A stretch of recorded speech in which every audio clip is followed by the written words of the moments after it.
Welcome back to TK Civics. Let's take a look at today's headlines. Let's start out with the top story for tomorrow, which is May 15th.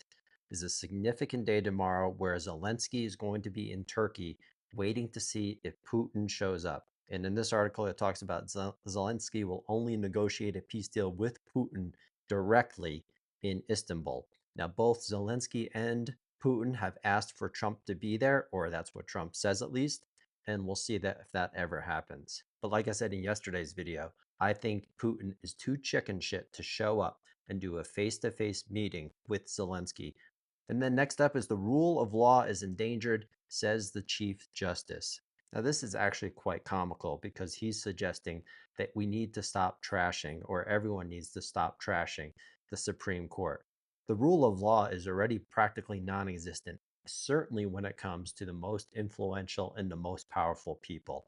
We already know that there's many justice systems in the United States, and the rule of law is not universal by any stretch of the imagination.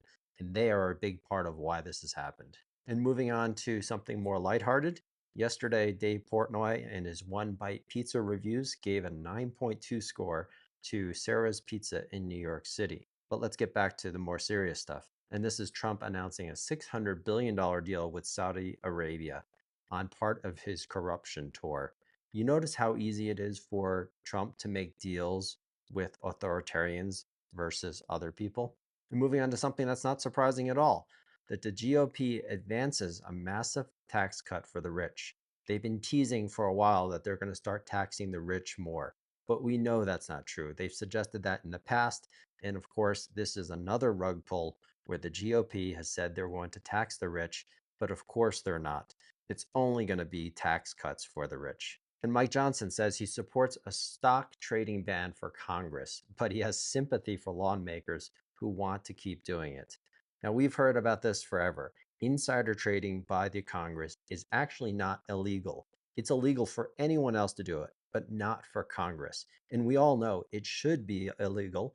And this is practically no different than background checks for guns. There's 89% of the American public supports more strict and universal background checks for weapons, but it never gets passed.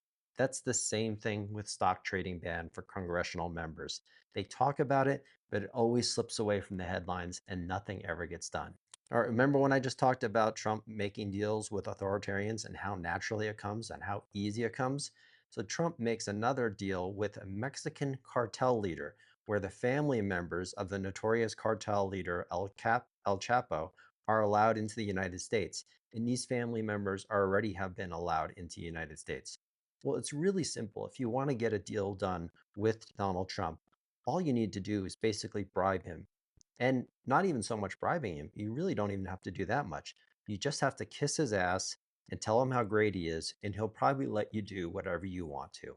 It's really that simple. And the last story of today is the possible pardoning of P. Diddy if the rapper is convicted. Now, I don't know if this is going to be true, but I don't think it would surprise anyone if P. Diddy was convicted if he were to get a pardon.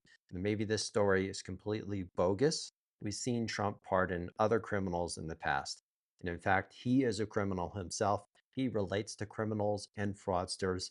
And it's going to be no surprise if once again he pardons another criminal. So that's it for today's headlines. Thanks for watching. And remember, if we're going to truly change our democracy and course correct and put our democracy on a better path, it can't be about just voting for the other party, in this case, Democrats. Both the Democratic and Republican parties are fully corrupted by special interest groups, by corporations, and by billionaires. So I hope you like this video. We need to do something different. Please like and subscribe. Thanks for watching, and I'll see you in the next one.